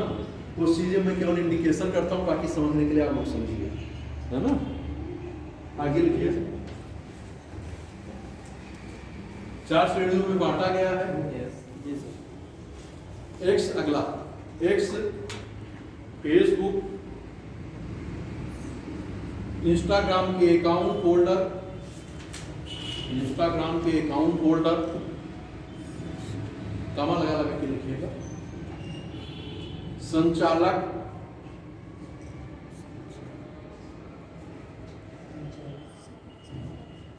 इन्फ्लुएंसर इन्फ्लुएंसर इन्फ्लुएंसर प्रभाव रखने वाले, इन्फ्लुएंस इसे कहते हो, उसी जो बना है इन्फ्लुएंसर। प्रभाव ब्रैकेट में लिख दीजिएगा, प्रभाव रखने वाले, जिससे समझ सके। इन्फ्लुएंसर ब्रैकेट में प्रभाव रखने वाले, जिससे आप समझ कि प्रभावित कितना कर रहे हैं, है ना, इन्फ्लुएंस कितना कर रहे हैं। जो यूट्यूबर होते हैं उन्हें कहा जाता है।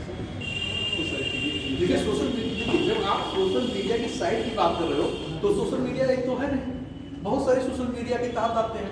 तो उन सारी जब हमें इस आधार पे देखना है तो बस आप उस आधार पे देखिए, बाकी किसी का स्पेसिफिक तो आप नहीं कर रहे हो ना, ये तो है नहीं। और बाकी आप अपने आधार पे अगर किसी का एक जो है बहुत ज्यादा आप कर रहे हो तो अपने आधार पे देख लीजिए।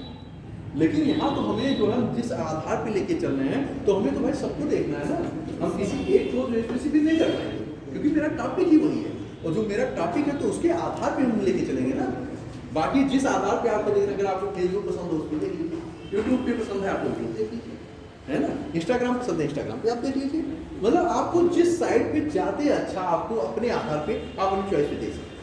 बाकी यहाँ जो अगर इस आधार पे क्वेश्चन होगा तो इस आधार पे हम देख लेंगे जो हम ले रहे हैं, क्योंकि हमें पूरा बृहद आधार में हमें टॉपिक हमने लिया तो हमने बृहद आधार में हम देखेंगे। बाकी आपको अपने अपने आधार पे, इंटरेस्ट के आधार पे जो जिसको पसंद होगा देख लीजिएगा, है ना।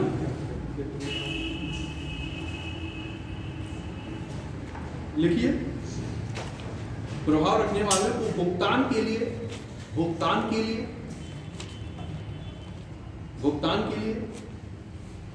श्रेणीवार अधिकतम सीमा,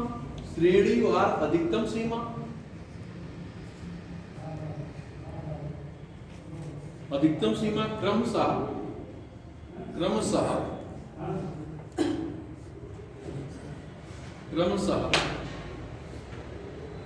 5 लाख,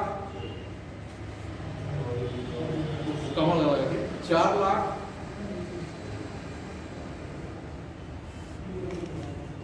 3 लाख, 3 लाख,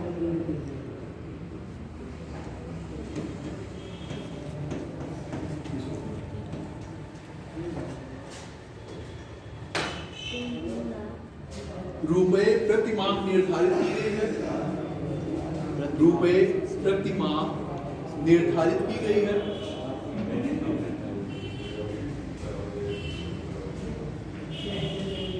अब देखिए कि आप अगर ये सारी चीजों को तो क्या करना है, इसके लिए आपको क्या करना, पेड करना, भुगतान करना है ना, क्योंकि जब आप पूरे टॉपिक को आप पढ़ोगे, केवल एक लाइन पढ़ने से समझ में नहीं आएगा।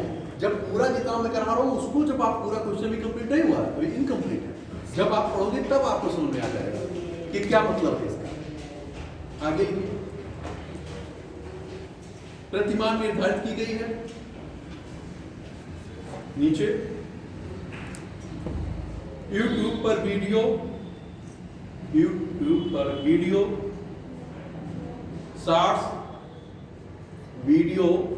शॉर्ट्स देखा, पॉडकास्ट सभी लोग जानते हो, पॉडकास्ट क्या होता है सर? पहले लिखिए, पॉडकास्ट भुगतान के लिए ऐसे ऐसे जब सब आप एक जगह हर जगह जब करते रहोगे तो पूरा ही नहीं कर पाएंगे, समझ रहे हैं। बाकी आप सारी चीज आप सब इंटरनेट यूज करते हो, सारी चीजें आप खुद डाल करके देख लोगे, जान जाओगे क्या होता है ना। ऐसा कुछ भी इसमें नहीं, केवल सोशल मीडिया से संबंधित चीजें हैं, बस ये हमें परीक्षा के पॉइंट ऑफ व्यू से केवल जान लेना है और वही जाके लिखना है ना।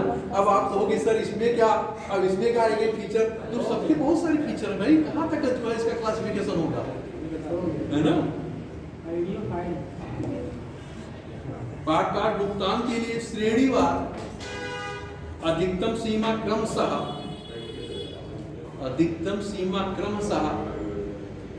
8 लाख, 7 लाख,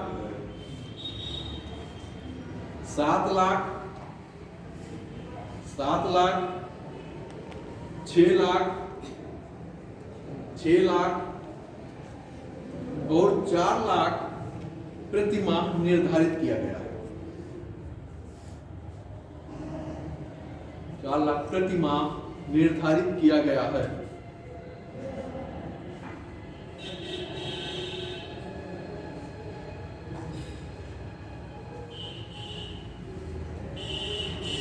अगला स्टेप,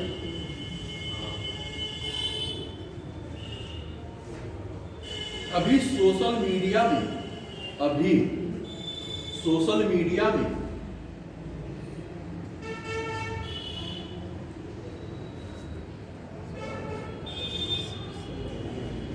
आपत्तिजनक पोस्ट डालने पर, अभी सोशल मीडिया में आपत्तिजनक पोस्ट डालने पर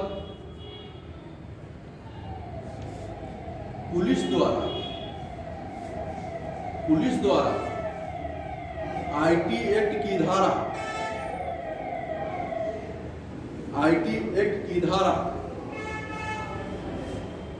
66 की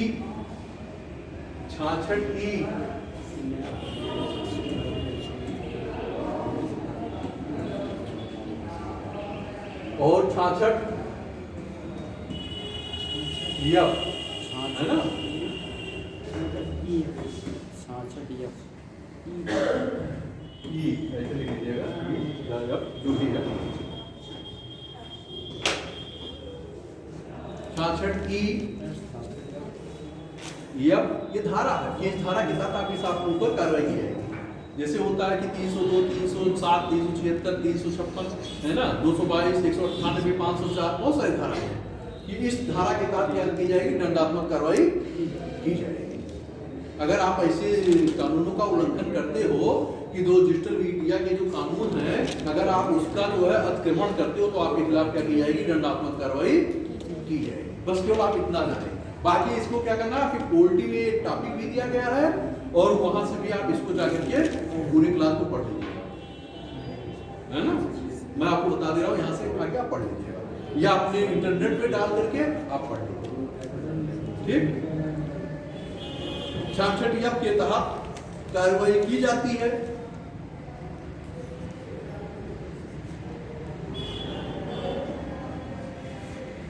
अब प्रदेश सरकार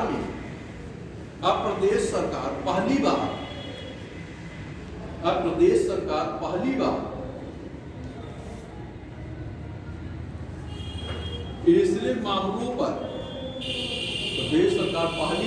ऐसे मामलों पर कि मतलब जैसे आपत्तिजनक आप डाल रहे हो, वोट डाल रहे हो, तो इसके खिलाफ सरकार क्या करेगी, कानून बनाएगी जिससे लोग क्या करेंगे कि ऐसी चीजें ना डालें। ऐसे मामलों पर नियंत्रण के लिए नीति ला रही है,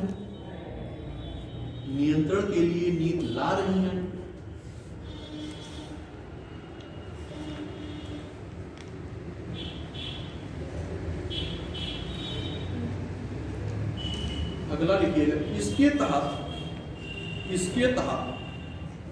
दोषी पाए जाने पर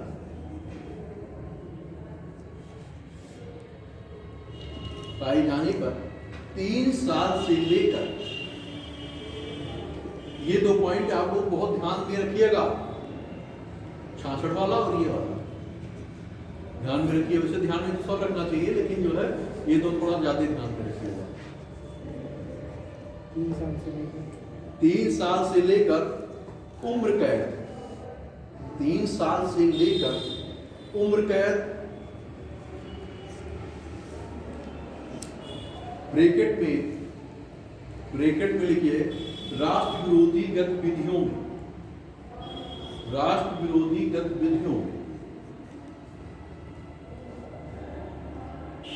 ब्रैकेट बंद कर लीजिए, तक की सजा का प्रावधान है।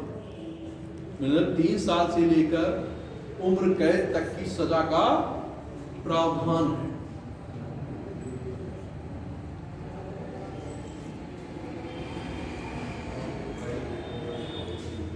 फिर लिखिए आगे, इसके अलावा अभद्र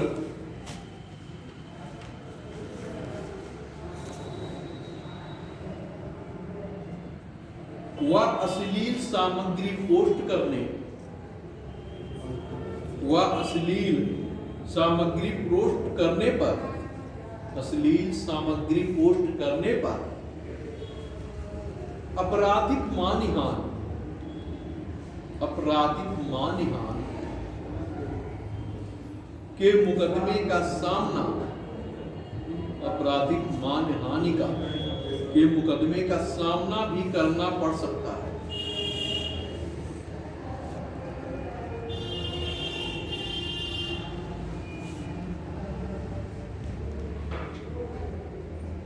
ये मुकदमे का सामना करना पड़ सकता है। जैसे आप लोग सुनते होंगे सामान्य चर्चा में कि जो है हम इनके ऊपर क्या करेंगे, मानहानि का मुकदमा करेंगे, मुकदमा दर्ज कराएंगे, क्योंकि इन्होंने क्या किया है। मेरा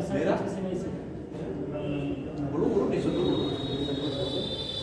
मानहानि का तो कहीं भी लगा सकते हैं कि जैसे अगर मान लीजिए कोई टेलर को उसने कपड़ा दिया अच्छे से नहीं सिला, उसके भी मानहानि का केस लगा सकते हैं सर। सारी आधार में तो फिर जो है तब तो अलग ही इसका कोई ऐसा होना चाहिए। नहीं सर, लगा था एक बार। हम ये नहीं कह रहे हैं कि नहीं, मैं केवल देखिए मैं ये केवल कह रहा हूँ कि देखिए लगाने के लिए तो जो है बहुत छोटी छोटी बहुत सारी चीज़ों पे, अब जैसे जा रहे हो तो कहीं भी अगर तुम्हें विवाद करना हो, कुछ करना हो कि तो कहीं भी आप कर सकते हो, लेकिन एक सामान्यतः जो माना जाता है उस आधार पे हमें देखिए कोई चीज़ एक स्पेसिफिक में मत लीजिए, आप कोई चीज़ें बड़े व्यापक दृष्टिकोण पे संदर्भ में देखने का प्रयास करिए। मैं हमेशा कहता हूँ कि किसी एक घटना को जनरलाइज मत करा करिए, क्योंकि व्यापक दृष्टिकोण हमेशा आप रखना, क्योंकि आप एक सिविल के स्टूडेंट हो और आप यूपीएससी के एग्जाम की तैयारी करने आए हो, तो आपकी सोचने का अंदाज, वो जो आइडिया है, आपका विचार जो है वो किस स्तर का होना चाहिए, उससे उच्च स्तर का। अगर एक सामान्य रोड छाप भी वही सोच रहा है जो पढ़ा लिखा नहीं है, और आप इतने पढ़े लिखे इस स्तर की तैयारी करने आए हो, ब्यूरोक्रेट बनने आए हो, तो अगर आप भी उसी स्तर का सोचने लगे तो क्या मतलब है? कोई मतलब है? तो कम से कम आपके अपने सोचने का स्तर जो है आप उसके स्टैंडर्ड पे रखिए। कम से कम यूपीएससी के कहीं आप बताते होंगे कहाँ यूपीएससी कोचिंग करने गए थे, अरे भाई यूपीएससी कोचिंग करने आए हो, कम से कम उतना तो रखो, उतना तो बना के रखो, कम से कम उस स्तर पे आप अपने विचार को रखने का प्रयास करो, और उस आधार पे अगर आप सोचने का प्रयास करोगे तो आप छोटी मोटी चीज़ों को क्या करोगे, इग्नोर करोगे, है ना, क्योंकि उससे आपका भला या किसी से भी भला नहीं होगा। कल आप ब्यूरोक्रेट होकर बैठ गए, कल आप मान लीजिए आप किसी तहसील में या कहीं है मान लीजिए जिले में आपसे समस्याएं आ रही, अब आप रोज जो है झाड़ी केवल जो है रोड का, झगड़े का और नाली का ही मामला देखेंगे तो और चीज़ें कहाँ चलेंगी, क्योंकि पूरे जिले का प्रशासन है, पूरे तहसील का प्रशासन है, कैसे चला पाएंगे, नहीं चला पाएंगे ना। तो बहुत सारी चीज़ें क्या होंगी, उससे छोटे जो नीचे स्तर के क्या होगा, मार्क करेंगे, आप कहेंगे जाइए खुला के देख लीजिए इनका मामला क्या, भाई इनका मामला देखो, क्योंकि आप बंद नहीं कर पाओगे, व्यवहारिक रूप में चीज़ें क्या है, संभव नहीं है। तो उस आधार पे क्या होगा कि आपको इन सारी चीज़ों को ध्यान में रख के चलना पड़ेगा। तो हमें इस आधार पे देखिए, किसी भी चीज़ का जो दृष्टिकोण हो, जो आपका टॉपिक हो, उसके अकॉर्डिंग पे चलिए। बाकी इधर उधर क्या हो रहा है, बहुत सारी चीज़ें हो रही, लेकिन उस चीज़ों को आप अपने कॉपी पे नहीं लिख सकते या परीक्षा हाल में उस चीज़ का आंसर नहीं दे सकते। तो हमें हमेशा ये चीज़ ध्यान में रखके चलना, ठीक है।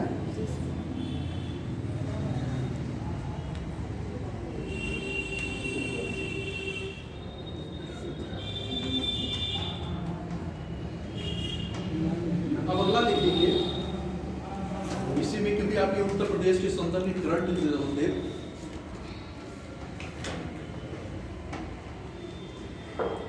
एक जिला एक विश्वविद्यालय योजना, एक जिला एक विश्वविद्यालय योजना।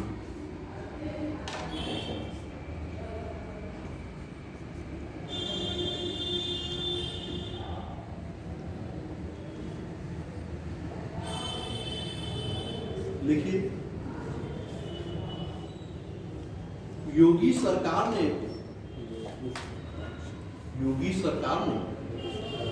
महत्वाकांक्षी एक जिला एक विश्वविद्यालय योजना शुरू की है।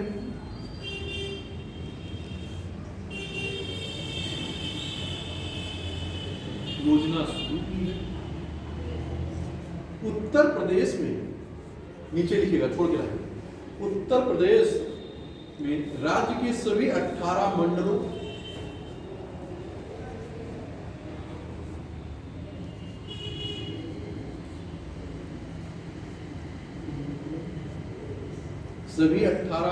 में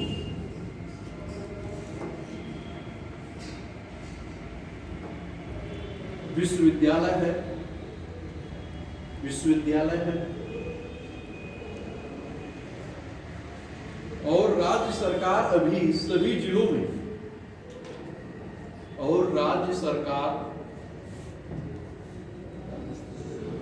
अब सभी जिलों में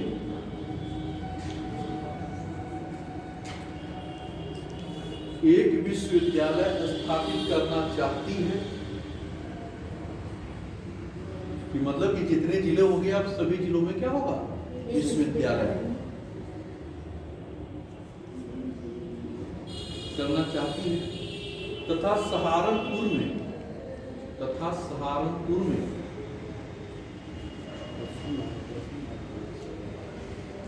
मां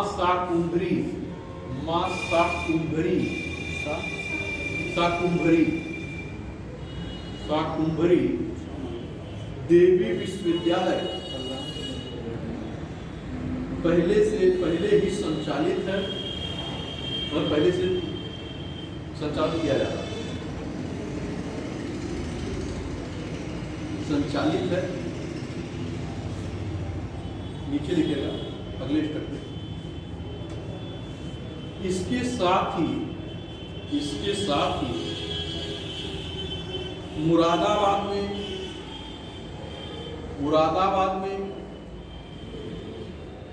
गुरु जम्बेश्वर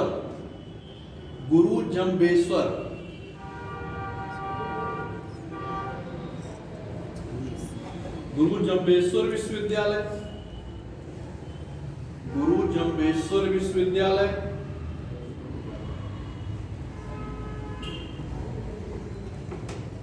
नीचे लिखिए देवी पाटन मंडल में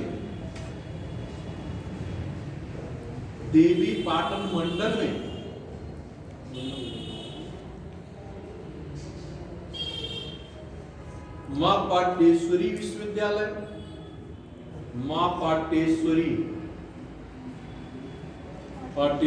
विश्वविद्यालय फिर आगे लिखिए अगला मिर्जापुर में मां विंध्यवासिनी विश्वविद्यालय।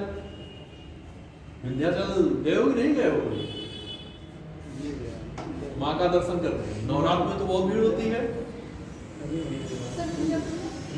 मां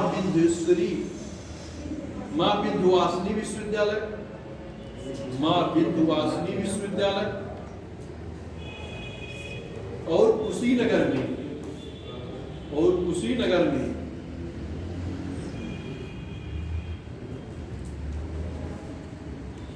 महात्मा बुद्ध कृषि एवं प्रौद्योगिकी विश्वविद्यालय। महात्मा बुद्ध कृषि एवं प्रौद्योगिकी विश्वविद्यालय की स्थापना पर काम चल रहा है।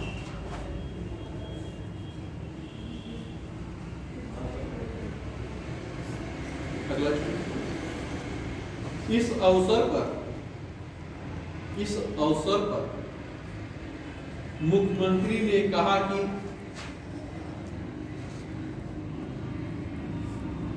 आजमगढ़ में महाराज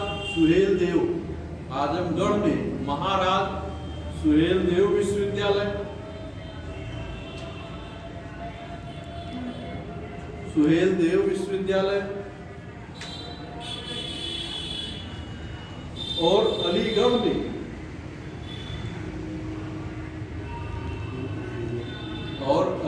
में महाराजा राजेंद्र अलीगढ़ में राजा महेंद्र प्रताप विश्वविद्यालय नहीं अलीगढ़ में राजा महेंद्र प्रताप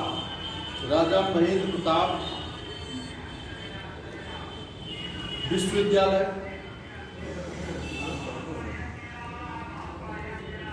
कार्यरत है। जैसे एक जिला एक उत्पाद, वैसे आपसे हो सकता है कि 100-125 शब्द में एक जिला एक विश्वविद्यालय की योजना पे पूछ लिया जाए। One district one university. One district one university.